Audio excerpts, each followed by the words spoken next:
Hi, this is Charlie from Vintage Speed. On this video, we're going to show you how to install our spring kit on a stock 97 base or on an aftermarket base, be it our base, aluminum throttle body, or the 9 Super 7 base from Speedway if you need to install one on that. Okay, when you get my spring from you, it's going to look like this. The tag ends are going to be sticking out here like a V. So what you want to do is you want to take your pliers and you want to bend one tag in 90 degrees in one direction, come around here to the other side, do the same thing. Bend your other tag in the other direction. When you get them from me, they may already be bent, but if they're not, it's simple, just bend them. Okay, now we're only going to go into the base a ½ inch, so we don't need all of this tag. So on one side, what we're going to do is we're going to cut that tag off, and we're going to leave about ½ inches of the tag end sticking out. Leave the long tag on this side. Okay, now your base looks like this with the throttle shaft coming out. All right, and on the difference between the stock base and the aluminum bases is these secondary bases don't have that bushing for the hand throttle. So don't worry about it. It works the same way.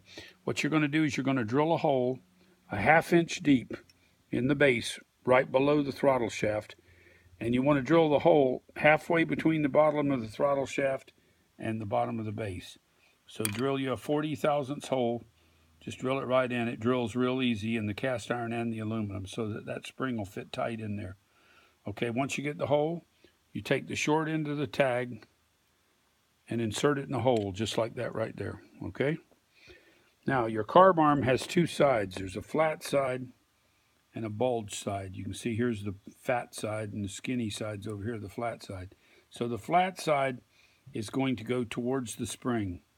So if you're looking at it like this, this side goes towards the spring.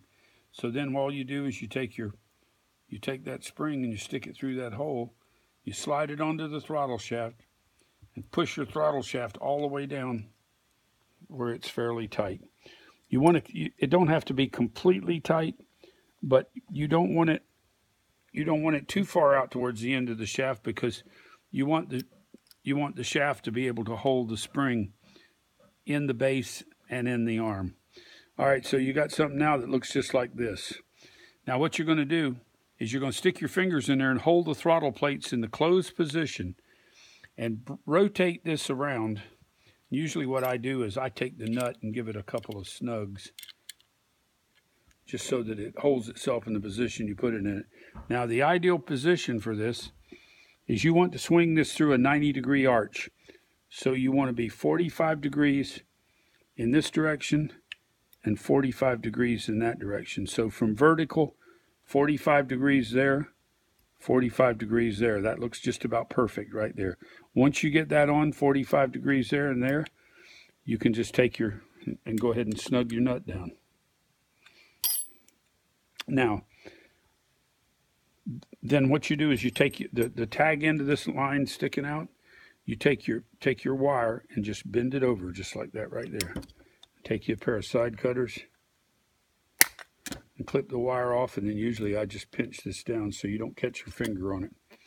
Okay, there's your base return spring back installed on the carburetor.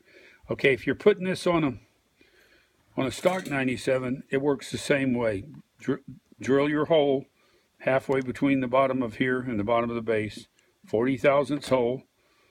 The spring goes in. The only difference on this one is the spring is going to ride on top of that bushing instead of riding on the shaft.